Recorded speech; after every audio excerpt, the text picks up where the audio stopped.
হাজী এমদাদুল্লাহ মুহাজির মক্কি রহমতুল্লাহ আলাই। হাজী এমদাদুল্লাহ মুহাজির মক্কি অনেক বড় বুজুর্গ মানুষ ছিলেন। এর বাজান কপালের দিকে তাকাইলে বুঝতে পারতেন বান্দা কোন হালতে আছে।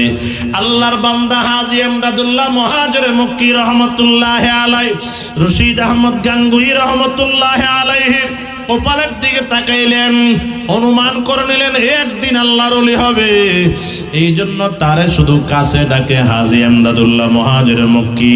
রশিদ আহমদ গঙ্গুইকে কাছে ডাকে, আসো বাবা আসো। রশিদ আহমদ গঙ্গুই তো পাশে যায় না, অনেক ব্যস্ততা দেখায়। ওই গাঙ্গুহের কোন মানুষ যদি পাইতো জিজ্ঞাসা করতো রশিদের দেখছো নি? হ্যাঁ দেখছি তো। রশিদ কেমন আছে? কয় ভালো আছে। একটু কইও আমার কাছে আসার জন্য, রশিদের দেখলে আমার কাছে ভালো লাগে। এরে বাজান খেয়াল করেন, বারবার সিটি পাঠায় রশিদ গো একটু আমার কাছে আসিও। রশিদ আহমদ গাঙ্গুহি রহমতুল্লাহ আলাই একদিন এক ব্যক্তিগত একটা কাজে হাজী সাহেবের এলাকায় গেলেন। যাইয়া কয়, এ বুড়াই তো বারবার সিটি দেয়, আমি তো আসতে পারি না। আজকে যেহেতু কাছে আসলাম একটু দেখা করিয়া যায়। কাজ সারাইয়া দেখা করতে গেল। হাজী এমদাদুল্লাহ মুহাজির মক্কি রহমতুল্লাহ আলাই বলে, বাবারে তুমি শুধু আমার কাছে আজকে রাত্রে থাকো, একটু তোমার মেহমানদারি করতে চায়। রশিদ আহমদ গাঙ্গুহি বলেন, না না আমার থাকার তো সময় নাই, আমি ছাত্রদেরকে পড়ানো লাগে, একদিন যদি না থাকি সবক পিছে চলে যাবে, এজন্য থাকতে পারবো না। হয় না বাজান শুধু একটা রাত থাকো, তোমার কাছে আবদার করলাম। আল্লাহর বান্দা রশিদ আহমদ গাঙ্গুহি রহমতুল্লাহ আলাইহি বলেন, থাকতে হলে দুইটা শর্ত আছে। কি শর্ত? বলো তোমার শর্ত মানিয়েও তোমার আমি রাখতে চাই। এক নাম্বার শর্ত হলো রাত্রিবেলায় আপনার খানকায় তো কিছু পাগলা আছে রাত্রে জিকির করে জোরে জোরে, আজকে যেন জিকির না করে। জিকির করলে আমার ঘুমের ডিস্টার্ব হবে, সকালবেলায় আমি ঘুম থেকে আবার উঠতে পারবো না। খবরদার কেউ যেন আমার পাশে জিকির না করে। কয় ঠিক আছে, কেউ জিকির করবে না। দুই নাম্বার শর্ত, ফজর হয়ে গেলে 1 সেকেন্ডও দেরি করা যাবে না, আমারে বিদায় দিয়া দিতে হবে। কহ দিয়া দিব, দুটোর শর্ত মানলাম।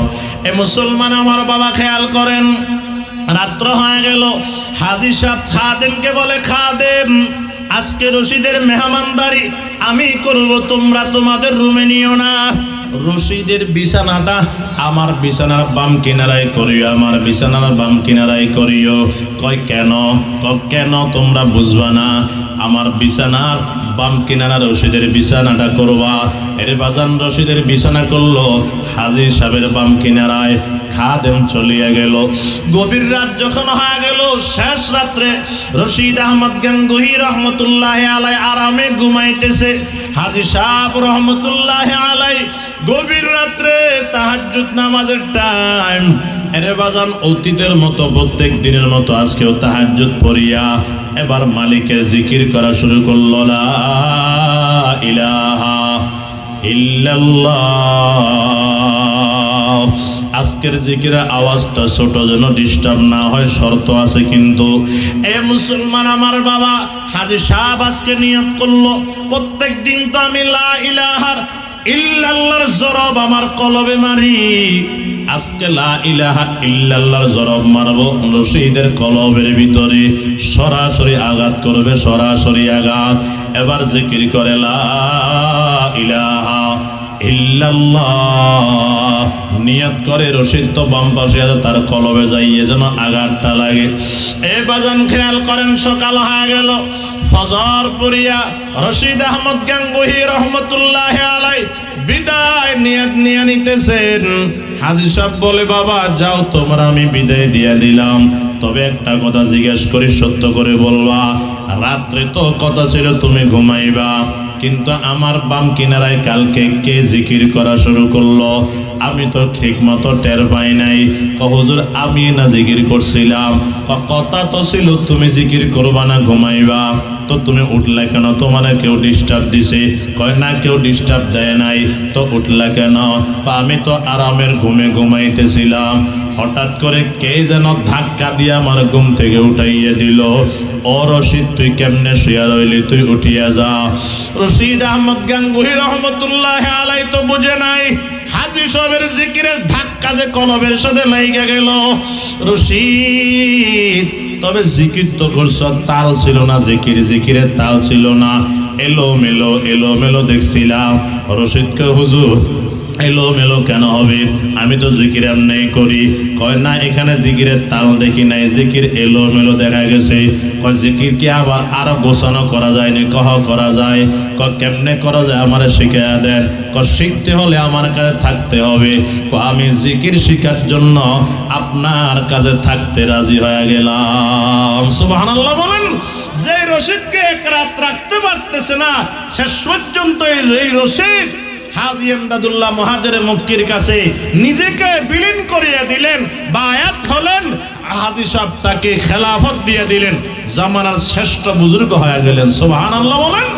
ও মুসলমান আমার বাবা, এই জন্য আমরাও জিকির শিখব। জিকির শিখিয়া বাজানদের শেষ রাত্রে জিকির করব, মালিকরে ডাক দিব, মালিক আপনাকে তো একটু পাইতে চায়, মালিক আপনাকে পাইতে চায়।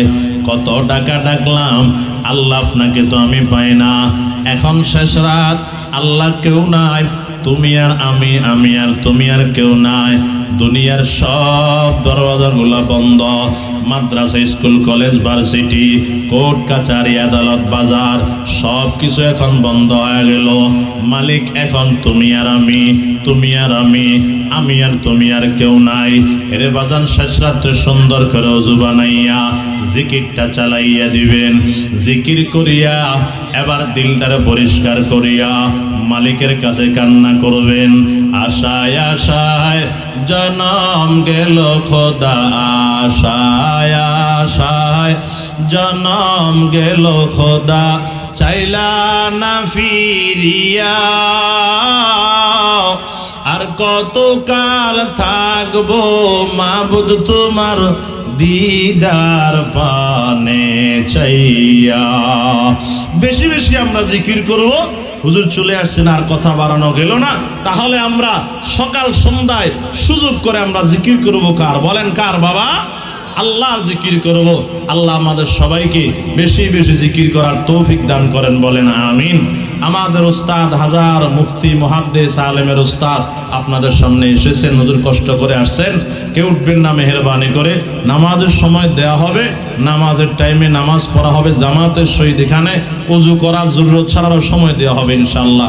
একজন এত বড় আলেম বুজুর্গ মানুষ কথা বলবে, আমরা চলে যাব, এটা বদদোয়া লাগবে। খবরদার কেউ উঠবেন না, কেউ উঠবেন না, সবাই বসে থাকেন। আর হুজুর লম্বা কথাও বলবে না, 15 মিনিট বা 20 মিনিট সর্বোচ্চ। এরপর হুজুর ইনশাআল্লাহ চলে যাবেন। কেউ উঠবেন না, খবরদার, সবাই আপন জায়গায় বসেন। আল্লাহ আমাদের সবাইকে বুঝার আমল করার তৌফিক দান করেন, বলেন আমিন।